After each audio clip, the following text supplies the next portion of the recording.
Hello student, welcome back to my channel Akhil math classes. तो आज बच्चों हम स्टार्ट करने वाले हैं चैप्टर नंबर 8 एनसीईआरटी का क्वाड्रिलेटरल चैप्टर। ओके, तो काफ़ी सारे बच्चे मुझे बोल रहे थे कि सर क्वाड्रिलेटरल स्टार्ट कीजिए।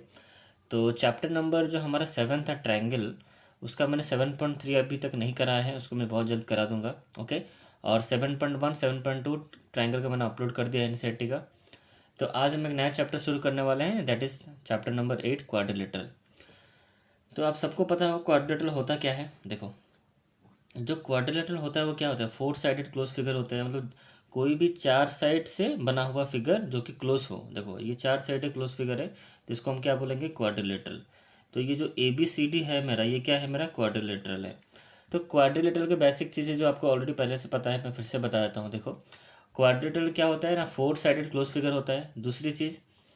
और ये एक क्या होता है, इसके अंदर मतलब जो क्वाड्रिलेटरल जो है, जिसको हम बोल रहे हैं क्वाड्रिलेटरल, इसके जो एंगल्स होते हैं, चारों एंगल को अगर हम प्लस करेंगे तो उसका सम कितना आएगा, 360 डिग्री आएगा। तो ये बेसिक सा फंडामेंटल चीज़ें हैं जो आपको पहले से पता होंगी। ओके, अच्छा। तो क्वाड्रिलेटरल के अंदर ही आपका रेक्टेंगल चला आएगा, रम्बस चला आएगा। मतलब जिसके चार साइड दिखते हैं वो आपका क्वाड्रिलेटरल है। तो बच्चों, क्वाड्रिलेटरल के अंदर कौन कौन सी चीज़ें आएंगी, तो पहला आप तो आएगा रेक्टेंगल। रेक्टेंगल भी एक तरह का क्या है, क्वाड्रिलेटरल है, राइट। अच्छा, दूसरा स्क्वायर भी आपका बच्चों क्या है, एक क्वाड्रिलेटरल है कि नहीं, क्योंकि four side close figure. Number 3 आपका जो ट्रेपेजियम है ना बच्चों, वो भी आपका क्या है, एक क्वाड्रिलेटरल है। इस सब चीज़ों के बारे में हम डिस्कस करेंगे। ये इंट्रोडक्शन वीडियो है, यहाँ पर आप चीज़ें समझोगे आज। Okay, number 4। और बच्चों, पार्लोग्राम जो है वो भी एक क्या है, एक टाइप का क्वाड्रिलेटरल ही है। पार्लोग्राम में अलग अलग ही कॉन्सेप्ट है, मैं इसके बारे में बताऊंगा।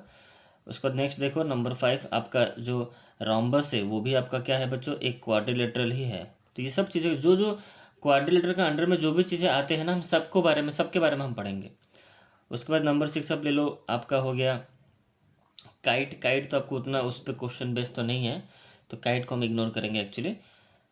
ठीक है, बट लिख लो, ये सारे क्वाड्रिलेटरल के पार्ट हैं। मैं क्वाड्रिलेटरल के अंदर ये सारे जाएंगे, क्योंकि ये जो फिगर है, ये जितना भी यहाँ पर मैं लिख रहा हूँ ना, ये सारे फिगर कैसे बनेंगे, मतलब फोर साइडेड क्लोज फिगर से ही बनेगा। रेक्टेंगल भी वैसा ही होगा, स्क्वायर भी वैसा ही होगा। ठीक है, ये सारे वैसे ही होंगे। ठीक है, तो अब हम बात कर लेते हैं और एक जो है आपका रेक्टेंगल हो गया, स्क्वायर हो गया, ट्रेपेजियम हो गया, पैरेललोग्राम हो गया, रम्बस हो गया, काइट। बस इतना याद रखो, इतना काफ़ी है। तो ये सारे बच्चों क्वाड्रिलेटरल के अंडर जाएंगे। ओके, तो अब हम क्वाड्रिलेटरल चैप्टर को अच्छे से डिटेल में पढ़ेंगे, अभी हम स्टार्ट करेंगे। ओके, तो पहले हम बात कर लेते हैं बच्चों थ्योरम। जो आपके बुक में जो थ्योरम गिवन है उसके बारे में हम मेनली बात करेंगे। तो बेसिकली इसके बारे में तो हम बाद में बात करेंगे, पहले हम बात कर लेते हैं पैरेललोग्राम क्या होता है। ये सबसे इंपॉर्टेंट चीज़ है यहाँ पर। देखो, पैरेललोग्राम के बारे में आपको पहले से ही पता होगा। पैरेललोग्राम देखो, कुछ तो कुछ जानते ही होगे ना, ऐसा नहीं कि पूरा अब ब्लैंक हो। अगर पूरा ब्लैंक भी हो तो यहाँ पर समझ जाओ क्या है। देखो, पैरेललोग्राम जो होता है ना, वो एक तरह का क्या होता है, आपका क्वाड्रिलेटरल ही है ये। ठीक है, पैरेललोग्राम का डेफिनेशन जो है, ऑपोजिट साइड्स आर पैरेलल, मतलब इसके जो ऑपोजिट साइड्स होंगे वो पैरेललोग्राम होंगे। तो पहला कंडीशन ये है कि इसके चार साइडेड होंगे, फोर साइडेड क्लोज फिगर। पहला कंडीशन कि पैरेललोग्राम जो होगा वो चारों तरफ से फोर साइड से घिरा होगा, फोर साइडेड क्लोज फिगर। ठीक है, पहला। दूसरा चीज़, पैरेललोग्राम के जो ऑपोजिट साइड होते हैं वो आपस में पैरेलल होते हैं। जैसे ए बी का ऑपोजिट साइड क्या है, डी सी है, तो ए बी पैरेलल है आपका डी सी के साथ। ठीक है, और ये जो ए डी साइड का ऑपोजिट साइड कौन सा है, बी सी है, तो ये आपस में पैरेलल होंगे। ठीक है, तो अगर कोई फिगर का ऑपोजिट साइड्स क्या है, पैरेलल है, ठीक है, तो हम उसको बोलेंगे पैरेललोग्राम, राइट। इसको हम क्या बोलेंगे बच्चों, पैरेललोग्राम। ठीक है, इसको हम बोलेंगे पैरेललोग्राम। अच्छा, यहाँ तक समझ में आ गया पैरेललोग्राम क्या है। तो पैरेललोग्राम जब है, अब इसके ऊपर कुछ प्रॉपर्टीज अप्लाई होंगे, तो पैरेललोग्राम के भी कुछ प्रॉपर्टीज है जो आपके थ्योरम के अंडर में ही कवर हो जाएंगे। देखो, इसको तो प्रॉपर्टीज हैं, बट कितना आपको प्रॉपर्टीज पैरेललोग्राम के याद रखने हैं वो आपके बुक में थ्योरम के फॉर्म में गिवन है। तो थ्योरम हम बेसिक अब डायरेक्टली चलते हैं बच्चों, थ्योरम पे चलते हैं। ठीक है, और ये जो रहा रेक्टेंगल, स्क्वायर, इस सब के बारे में हम डिटेल में बात करेंगे, बट पहले जो आपका बुक में जो थ्योरम है उसके बारे में हम डिस्कस कर लेते हैं। ठीक है, तो एक एक करके थ्योरम को हम पढ़ेंगे और उसको फिगर के हेल्प से उसको समझेंगे। ओके, तो आते हैं थ्योरम। ये आपका बुक का ही सारा थ्योरम है, ये थ्योरम ही अच्छे से समझ लो। ये थ्योरम समझ लिया ना, तो आपका एक्सरसाइज जो 8.1 है, मैं यहाँ पे लिख भी देता हूँ, एक्सरसाइज 8.1 आपका कवर हो जाएगा पूरा A to Z। कोई दिक्कत नहीं इसमें 8.1 में। तो आपको थ्योरम अच्छे से, जो भी मैं पढ़ाने वाला हूँ थ्योरम, उसको अच्छे से समझ लो और उसको अच्छे से दिमाग में बैठा लो। ओके, ये सारे थ्योरम बच्चों यहाँ पर जो मैंने लिखे हैं आपके बुक में ही गिवन है। देखना थ्योरम लिखा होगा 8.1, 8.2 इस तरह करके थ्योरम लिखे होंगे सारे। तो जितने भी टोटल 7 थ्योरम है आपके बुक में, ठीक है। तो 8.1, 8.2, 8.3 ऐसे कर करके 7 थ्योरम आपके बुक में गिवन है। सारे थ्योरम को मैंने यहाँ पर लिख लिया है। ओके, अब देखो एक एक थ्योरम को हम पढ़ते हैं और समझते हैं। पहला थ्योरम, तो पहला थ्योरम हमें यहाँ पर गिवन है। देखिए number 1, a diagonals of a parallelograms divides it into two congruent triangle. मतलब किसके बारे में बात कर रहा है, ये बोल रहा है कि डायगोनल्स ऑफ ए पार्लोग्राम, मतलब पार्लोग्राम का जो डायगोनल्स है वो पार्लोग्राम को डिवाइड करते हैं दो कॉन्ग्रुएंट ट्रायंगल में। ठीक है, देखो मैं समझाता हूँ कैसे। देखो तो यहाँ से मैंने एक पेज लिया और एक एक थ्योरम को हम फिगर की हेल्प से समझेंगे। तो पहले हम बात कर लेते हैं पहला थ्योरम, ये थ्योरम नंबर 1। तो इसका फिगर देखिए, इसको समझो। मैं यहाँ पर ब्लैक पेन ले लेता हूँ। देखो जैसे मैंने कहा कि ये एक पार्लोग्राम है, थ्योरम बोल रहा है कि भाई देखो एक पार्लोग्राम है। देखो थ्योरम बोल रहा है, मैं नहीं बोल रहा हूँ। एक मिनट, पेन चल क्यों नहीं रहा है, बहुत दिन हुआ पढ़ाया नहीं यूट्यूब पे, पेन भी जाम हो गया है। कोई बात नहीं, रेड पेन से देखो। तो थ्योरम बोल रहा है यहाँ पर कि भाई देखो एक पार्लोग्राम है, पार्लोग्राम ड्रॉ कर लेते हैं। पार्लोग्राम को बेसिक जानकारी आपको पता है भाई, ऑपोजिट साइड्स आर पैरेलल।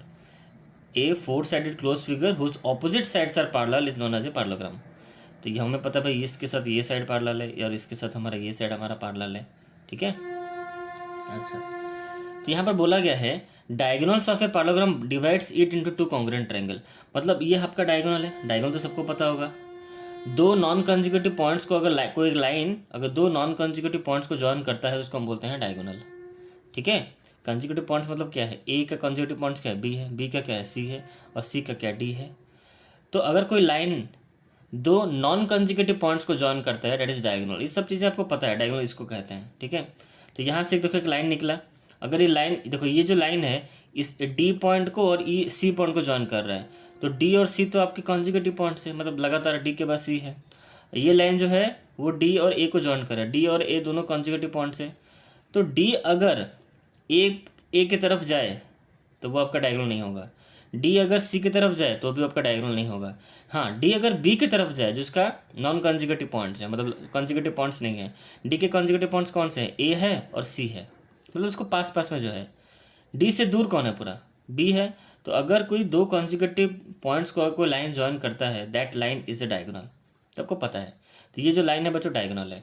तो अब ये जो डायगोनल है ये किसका है, पैरेललोग्राम का डायगोनल है। तो ये पैरेललोग्राम को दो कॉन्ग्रुएंट ट्रायंगल में डिवाइड करेगा, ये एक थ्योरम है। ठीक है, इसका थ्योरम का बुक में प्रूफ भी गिवन है। तो अगर आप बोलोगे उसका प्रूफ भी मैं आपको बता सकता हूँ, बट अभी नहीं। ठीक है, बट उतना ज़रूरी नहीं है, बस अब थ्योरम याद रखो, बस काफ़ी है इतना। तो ये जो डायगोनल मैंने यहाँ पर ड्रॉ किया, ये क्या किया, ये जो डायगोनल क्या किया, ये जो डायगोनल है हमारा, ये जो पैरेललोग्राम ABCD जो हमारा पैरेललोग्राम है उसको दो कॉन्ग्रुएंट ट्रायंगल में डिवाइड कर दिया। मतलब कौन सा ट्रायंगल, ये वाला एक देखो यहाँ पर डायगोनल जैसे मैंने यहाँ पर ड्रॉ किया तो ये एक ट्रायंगल यहाँ पर निकला, ABD एक ट्रायंगल यहाँ पर निकला, दिख रहा है। ठीक है, और दूसरा और एक ट्रायंगल निकला BCD एक ट्रायंगल निकला। ये दोनों आपके जो ट्रायंगल दिख रहे हैं जो मैं टिक किया हूँ, मतलब ये वाला जो एक ट्रायंगल, ये वाला ट्रायंगल एंड जो नीचे वाला जो BCD ट्रायंगल, यहाँ पर दो ट्रायंगल मैं आपको दिखा दे रहा हूँ। ABD एक ट्रायंगल, मतलब कौन सा, ये ABD, और एक ट्रायंगल जो है BCD। तो ये दो कॉन्ग्रुएंट ट्रायंगल में आपके ये कॉन्ग्रुएंट होंगे। दो ट्रायंगल जो यहाँ पर दिख रहे हैं ना, मतलब डायगोनल आपने ड्रॉ किया, पैरेललोग्राम को दो कॉन्ग्रुएंट ट्रायंगल में आपने डिवाइड कर दिया, और दो ट्रायंगल में डिवाइड कर दिया। अब इतना समझो कि डायगोनल ने क्या किया, पैरेललोग्राम को दो ट्रायंगल में डिवाइड कर दिया। अभी जो दो ट्रायंगल है ना वो आपके कॉन्ग्रुएंट होंगे, ये दोनों इक्वल होंगे, दैट इज द थ्योरम।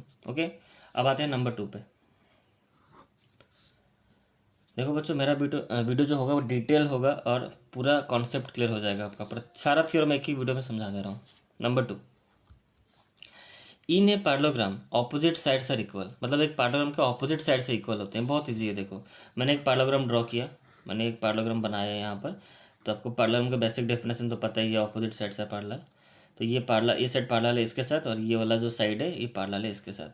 तो ये बोल रहा है कि पैरेललोग्राम का जो ऑपोजिट एंगल होते हैं, देखो theorem number 2, in a parallelogram opposite sides are equal, sorry sides के बारे में बोला गया है। In parallelogram opposite sides are equal. तो सिंपल सी बात है, देखो तो ये हमारा एक पैरेललोग्राम है, ठीक। अब इसके जो ऑपोजिट साइड से वो बोल रहे हैं इक्वल होंगे, तो ए बी का जो ऑपोजिट साइड कौन है, डी सी है, तो इसका मतलब ये इक्वल है इसके साथ। मैं यहाँ पे एक लाइन दे देता हूँ ऐसे। अच्छा, अब आते हैं नेक्स्ट साइड पे। अब इस साइड को आप कंसिडर करो ए डी को, तो ए डी साइड का ऑपोजिट क्या है, बी सी है, तो ये दोनों साइड आपस में इक्वल होंगे। तो ये आपका थ्योरम नंबर 2, पैरेललोग्राम के ऑपोजिट साइड्स इक्वल होते हैं। इसको अच्छे से याद रख लो, नंबर 2 थ्योरम, ठीक है।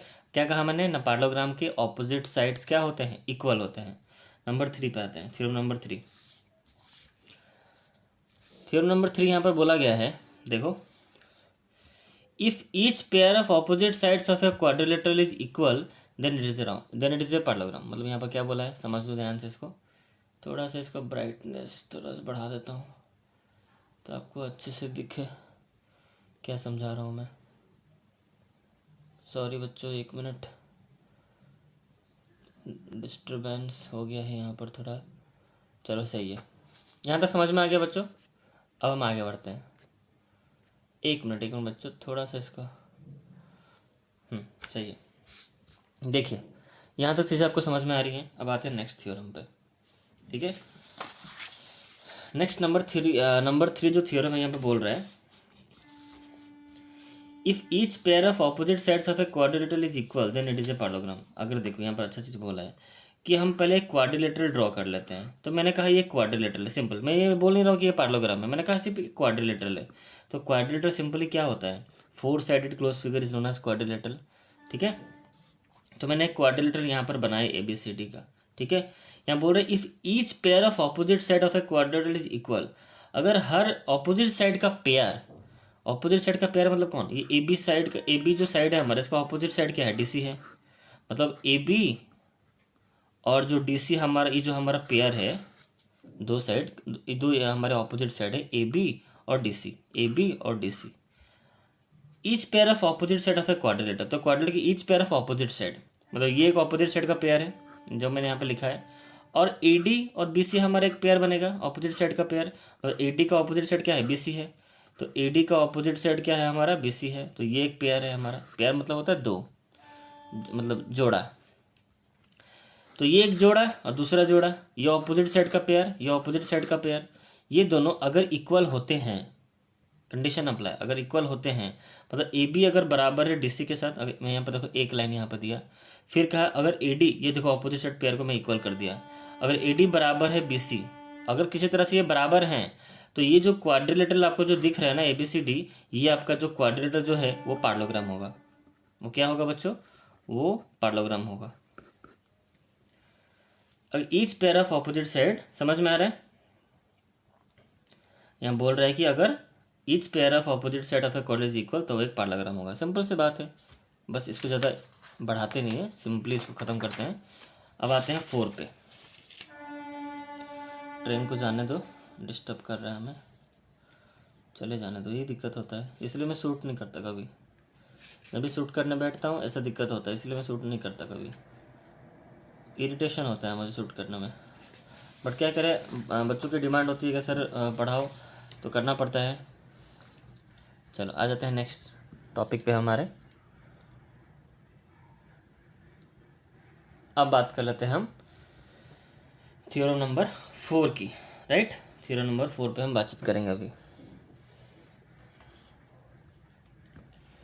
थ्योरम नंबर जो 4 है वो देखो क्या है, क्या बोल रहे हैं यहाँ पर। इन ए पैरेललोग्राम, मतलब एक पैरेललोग्राम के अंदर, in a parallelogram opposite angles are equal. यहाँ पर क्या बोला गया है कि ऑपोजिट एंगल्स क्या है, इक्वल है। मतलब बोल रहे, पहले तो बोल दिया भाई एक पैरेललोग्राम है, चलो पैरेललोग्राम बना लिया, पैरेललोग्राम बना लिया मैंने। ये पैरेलल है इसके साथ और ये वाला साइड पैरेलल है इसके साथ, ऑपोजिट साइड से पैरेलल। तो मैंने पैरेललोग्राम बना लिया, इसका नाम मैंने दे दिया ए बी सी डी, ठीक। ये बोल रहा है, थ्योरम बोल रहा है, थ्योरम नंबर 4 बोल रहा है, ठीक है, कि एक पैरेललोग्राम के ऑपोजिट एंगल्स जो होंगे वो इक्वल होंगे। तो पैरेललोग्राम मैंने बना लिया, इसका ऑपोजिट एंगल, मतलब एंगल ए का ऑपोजिट कौन होगा, सी होगा, ठीक है। तो ये दोनों आपस में बराबर होंगे अगर ये A B C D parallelogram है तो। और बी बराबर होगा डी के साथ, मतलब ऑपोजिट एंगल्स क्या होंगे, आपस में बराबर होंगे। ये पैरेललोग्राम का थ्योरम है, मतलब ये एक थ्योरम है कि एक पैरेललोग्राम के ऑपोजिट एंगल्स इक्वल होते हैं, ठीक है। Number 5 theorem, if in a quadrilateral each pair of opposite angles is equal then it is a parallelogram. यहाँ पर बोल रहा है कि इफ इन ए क्वाड्रिलेटरल, यहाँ पर बोल रहा है कि अगर एक क्वाड्रिलेटरल के अंदर ईच पेयर, देखो मैं क्वाड्रिलेटरल बना ही देता हूँ, मैंने एक क्वाड्रिलेटरल यहाँ पर ड्रॉ किया,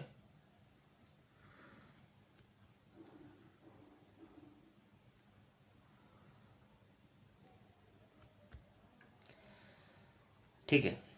इफ इन ए क्वाड्रिलेटरल, मैंने एक क्वाड्रिलेटरल बनाया ABCD, ठीक। If in a quadrilateral each pair of opposite angles are equal, अगर कोई ABCD एक quadrilateral, four sided close figure that is quadrilateral, ये क्वाड्रिलेटरल है। अगर इसके ऑपोजिट एंगल का जो पेयर होगा अगर इक्वल होगा, मैंने कहा कि एंगल A जो है वो बराबर है एंगल C के साथ, फिर मैंने कहा कि एंगल जो D है वो बराबर है एंगल B के साथ। तो अगर किसी क्वाड्रिलेटरल में ऐसी चीज़ें होती हैं, ऑपोजिट एंगल्स इक्वल होते हैं, तो हम उस क्वाड्रिलेटरल को बोलेंगे कि भाई ये एक पैरेललोग्राम है। क्या है? ये एक पैरेललोग्राम है। क्लियर? ये थ्योरम नंबर 5 है। 6 पे आते हैं। Diagonals of a parallelogram bisect each other. अच्छा, अब फिर पैरेललोग्राम के बारे में बोल रहे हैं कि एक पैरेललोग्राम है, ऑलरेडी एक पैरेललोग्राम है, मैंने साइड्स ऑपोजिट साइड्स को पैरेलल कर लिया, पैरेललोग्राम बना लिया। अब इसको जो डायगोनल्स हैं, तो ये डायगोनल होते हैं हमारे, डायगोनल्स बोल रहा है मतलब, और कितने डायगोनल्स ड्रॉ होंगे? 2 डायगोनल ड्रॉ होंगे। इसका नेमिंग ले लेते हैं ABCD। तो ये जो डायगोनल्स हैं, जो AC और जो BD हमारे डायगोनल्स है, ये आपस में बाइसेक्ट करेंगे एक दूसरे को। बाइसेक्ट का मतलब क्या होता है? देखो, तो हमारा जो डायगोनल जो BD है, वो जो डायगोनल AC को क्या कर रहा है? बाइसेक्ट कर रहा है, मतलब उसको आधा कर रहा है। बाइसेक्ट का मतलब होता है बच्चों आधा करना उसको। जैसे मैंने एक लाइन यहाँ पर ड्रॉ किया, ठीक है, BC, जिसका मेजरमेंट है 10 सेंटीमीटर। अच्छा, एक लाइन और एक मैंने ड्रॉ किया, और एक लाइन ऊपर से देखो आ रहा है, देखो आ रहा है, सीधा आ रहा है, और BC लाइन को 2 टुकड़ों में डिवाइड कर दे रहा है, बाइसेक्ट कर दे रहा है। बाइसेक्ट मतलब क्या होता है? दो इक्वल टुकड़ों में उनको बांटना, दो डिवाइड करना। तो ये जो लाइन ऊपर से आया, ये BC लाइन को क्या कर दिया? बाइसेक्ट कर दिया, ठीक है, मतलब इस पॉइंट पे बाइसेक्ट किया। मतलब अब B से O की जो दूरी होगी वो 5 होगा, और O से C की दूरी है वो 5 होगा, मतलब इक्वल पार्ट्स में अलग अलग कर डिवाइड कर दिया। तो हम इसको, ये जो लाइन है ना, इसको हम बोलेंगे बाइसेक्टर। और इसे, ये बाइसेक्टर ने ये क्या किया? इसको, इस लाइन को क्या कर दिया? आधा आधा कर दिया, ठीक है। इसी तरह यहाँ पर हो रहा है, जो BD जो डायगोनल है वो AC को बाइसेक्ट कर रहा है, और जो AC जो डायगोनल है वो BD को बाइसेक्ट कर रहा है, मतलब वो एक दूसरे को बाइसेक्ट कर रहा है, ठीक है। Number 7 theorem. If the diagonals, तो अगर मान लो इससे, अगर BD बाइसेक्ट कर रहा है AC को, तो यहाँ पर मान लो O है, तो AO जो होगा वो OC के बराबर होगा। अच्छा, फिर हम मानते हैं जो AC ने क्या किया? बाइसेक्ट किया BD को, तो उसी तरह तो DO का मेजरमेंट जो होगा, BO का मेजरमेंट वही होगा, ठीक है, वो एक दूसरे को बाइसेक्ट कर रहे हैं। Number 7, if the diagonals of a quadrilateral bisect each other and is a parallelogram. अगर किसी क्वाड्रिलेटरल का, समझो इस चीज़ को, अगर किसी क्वाड्रिलेटरल का डायगोनल एक दूसरे को बाइसेक्ट कर रहे हैं, मैंने कह दिया कि ये ABCD एक क्वाड्रिलेटरल है, और इसके जो 2 डायगोनल्स है वो एक दूसरे को बाइसेक्ट कर रहे हैं। मैंने कह दिया कि AC डायगोनल बाइसेक्ट कर रहा है BD को, और जो BD डायगोनल है वो बाइसेक्ट कर रहा है AC को। तो अगर ऐसा कोई क्वाड्रिलेटरल में ऐसा हो रहा है, तो वो क्वाड्रिलेटरल आपका क्या होगा? वो एक पैरेललोग्राम होगा, वो एक क्या होगा ना? पैरेललोग्राम होगा। क्लियर हो गया? यहाँ तक क्लियर हो गया? तो हमारा 7 थ्योरम थे वो हमारे यहाँ पर कंप्लीट होते हैं। और एक जो इम्पोर्टेंट, अरे ये सारे थ्योरम बच्चों आपको दिखाई देता हूँ, देखो ये सारे बुक में सारे थ्योरम में गिवन है, ऐसे नहीं मैं मान से बता रहा हूँ। देखो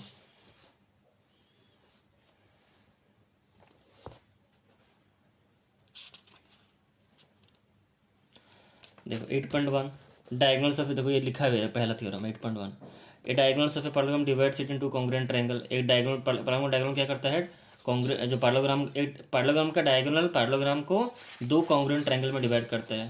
देखो दूसरा theorem, in parallelogram opposite sides are equal. एक पैरेललोग्राम में ऑपोजिट साइड्स क्या होते हैं? इक्वल होते हैं। ये सारे थ्योरम मैंने लिखा था। उसको 8.3 थ्योरम देखो यहाँ पर, if each pair of opposite sides of a parallelogram से इक्वल, मतलब यहाँ बोला है कि अगर each pair of opposite sides अगर किसी क्वाड्रिलेटरल के इक्वल हैं तो वो एक पैरेललोग्राम है। किसी क्वाड्रिलेटरल के अगर each pair of opposite sides अगर इक्वल है तो वो एक क्या है? पैरेललोग्राम है।